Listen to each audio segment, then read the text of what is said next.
आज प्रधानमंत्री मोदी का बदले वाला ये बयान बहुत अलग था, जो आपने पुलवामा हमले के बाद नहीं देखा होगा, लेकिन आज इसे लोगों ने नोट किया है। पीएम ने आज सिर्फ देश नहीं बल्कि दुनिया को भी संदेश दिया और बदले वाली बात को अंग्रेजी में भी दोहराया। हमारे बहुत सारे न्यूज मित्रों को ये शायद कोई आम बात लगे, लेकिन पीएम मोदी के इस बयान के भी मायने हैं जो हम सत्ता में डिकोड कर रहे हैं। लेकिन पहले प्रधानमंत्री मोदी की वो बात सुनिए जो उन्होंने सोच समझ और पूरी तैयारी के साथ दुनिया से कही है। Today from the soil of Bihar I say to the whole world, India will identify, track and punish every terrorist and their backers. We will pursue them to the ends of the earth. India's spirit will never be broken by terrorism. Terrorism will not go unpunished. Every effort will be made to ensure that justice is done. The entire nation is firm in this resolve. Everyone who believes in humanity is with us.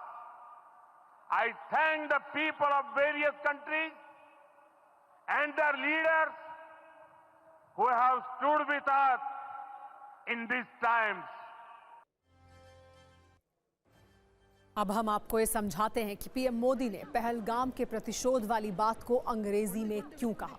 Pakistan की गोद में खेलने वाले आतंकियों ने पहलगाम में जिस तरह से 26 जान ली, नाम पूछकर लोगों को मारा गया और देश को जख्म दिया, उससे लोगों में आक्रोश है और ये गम और गुस्सा देखकर ये तय है कि भारत इसका बदला लेगा।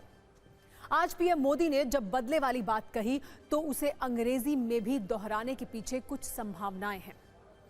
पहली संभावना, दुनिया को यह मैसेज देने की कोशिश है कि यह भारत की आत्मा पर हमला है और इसका बदला जरूरी है। दूसरी संभावना, पीएम मोदी ने दुनिया को यह बता दिया कि भारत अपने हिसाब से कार्रवाई करेगा, यानी भारत पाकिस्तान से बदला लेगा और बेहतर है कि कोई तीसरा देश इसमें दखल ना दे। पीएम मोदी ने दुनिया को एड्रेस करके शायद ये भी बताने की कोशिश की है कि भारत इस बार यूनाइटेड नेशन का कोई ज्ञान सुनने के मूड में नहीं है और ना ही मानवाधिकार वाली कोई दुहाई इस बार भारत पर असर करने वाली है। पाकिस्तान के आतंकियों ने इस बार जो किया है, इसका इंतकाम उन्हें और उनके आकाओं को मिट्टी में मिला कर लिया जाएगा और दुनिया जानती है कि आतंकियों का बिग बॉस पाकिस्तान ही है। जाहिर है भारत इस बार बड़े एक्शन की तैयारी में है जिससे पाकिस्तान कांप रहा है। बालाकोट एयर स्ट्राइक के वक्त पाकिस्तान के एक सांसद ने भरी संसद में पाकिस्तान के डर को जाहिर कर दिया था। सांसद अयाज सादिक ने कहा था कि भारत के डर से उस वक्त के विदेश मंत्री शाह महमूद कुरैशी की टांकें कांप रही थी, माथे पर पसीना था। ठीक वैसा ही हाल इस वक्त शहबाज शरीफ और असीम मुनीर का है। पाकिस्तान को सर्जिकल स्ट्राइक और एयर स्ट्राइक वाले ही बुरे सपने आ रहे हैं। पाकिस्तान की सरकार से लेकर सेना तक में दहशत का माहौल है। भारत के डर से कांपते पाकिस्तान ने पैनिक बटन दबा दिया है। वहां आर्मी और एयरफोर्स को हाई अलर्ट पर रखा गया है। शहबाज की सत्ता आतंकियों की सुरक्षा को लेकर टेंशन में है। भारत के डर से अब आतंकी कैंपों को खाली कराया जा रहा है। हालात यह हैं कि आर्मी चीफ आसिम मुनीर अपने कमांडर्स के साथ मीटिंग पर मीटिंग कर रहे हैं। पाकिस्तान को यह डर है कि भारत किसी भी वक्त हमला कर सकता है। ये डर इतना ज्यादा है कि पाकिस्तानी सेना ने अपने सैनिकों की छुट्टी रद्द कर दी है। सभी सैनिकों को ड्यूटी पर वापस लौटने का आदेश दिया गया है। एलओसी पर सैनिकों की संख्या बढ़ाई गई है। एयर स्ट्राइक के डर से पाकिस्तानी एयरबेस पर विमानों की तैनाती बढ़ाई जा रही है।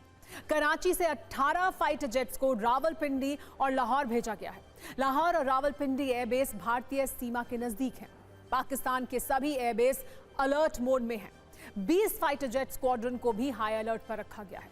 डर का आलम यह है कि पाकिस्तानी एयरफोर्स के चीफ खुद एयरबेस पर पहुंच गए हैं। हमारे हाथ पाकिस्तान के फाइटर जेट्स के मूवमेंट का सैटेलाइट डेटा लगा है। आप सैटेलाइट डेटा में देख सकते हैं कि कराची के सर्दर्न एयर कमांड से इन फाइटर जेट्स ने नॉर्थ में लाहौर और रावलपिंडी की तरफ मूव किया है। ये इस बात का सबूत है कि शहबाज शरीफ और आसिम मुनीर की धड़कनें बढ़ी हुई हैं। इस बीच भारत ने एक ऐसा कदम उठाया है जिससे पाकिस्तान को सदमा लगा है। भारत ने बीच समंदर से आसमान में मिसाइल उड़ाई, जिसने एक निश्चित दूरी पर जाकर टारगेट को सटीक हिट किया। ये निशाना समंदर में साधा गया, लेकिन इसकी आंच इस्लामाबाद को भी महसूस हुई होगी। इंडियन नेवी ने INS सूरत से ये मिसाइल टेस्ट किया। समंदर में भारत के इसी रणनीतिक कौशल के बाद पाकिस्तान सहमा हुआ है। पाकिस्तान में अलग ही चर्चा हो रही है। क्या भारत अब समंदर से हमला करने वाला है? इसी को देखते हुए अरब सागर में पाकिस्तानी नेवी को अलर्ट किया गया है। पाकिस्तान ने लाइव फायरिंग की वार्निंग दी है। पाकिस्तान नेवी की ओर से वॉर ड्रिल शुरू की गई है। पाकिस्तान इतना डरा हुआ है कि अरब सागर में नो फ्लाई जोन घोषित किया है, लेकिन भारत की तैयारी भी फुल प्रूफ है। अरब सागर में भारतीय एयरक्राफ्ट कैरियर विक्रांत आगे बढ़ रहा है। इंडियन नेवी भी वॉर अलर्ट मोड में है। अब पाकिस्तान के टीवी चैनलों में भी एक्सपर्ट्स यही बहस कर रहे हैं कि आखिर इस बार भारत क्या करने वाला है।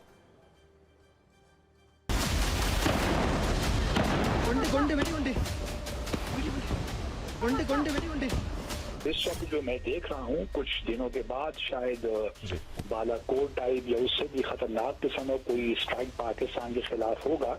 अभी यहाँ बात रुकेगी नहीं, कोई ना कोई एक्शन भारत जरूर पाकिस्तान के खिलाफ लेगा।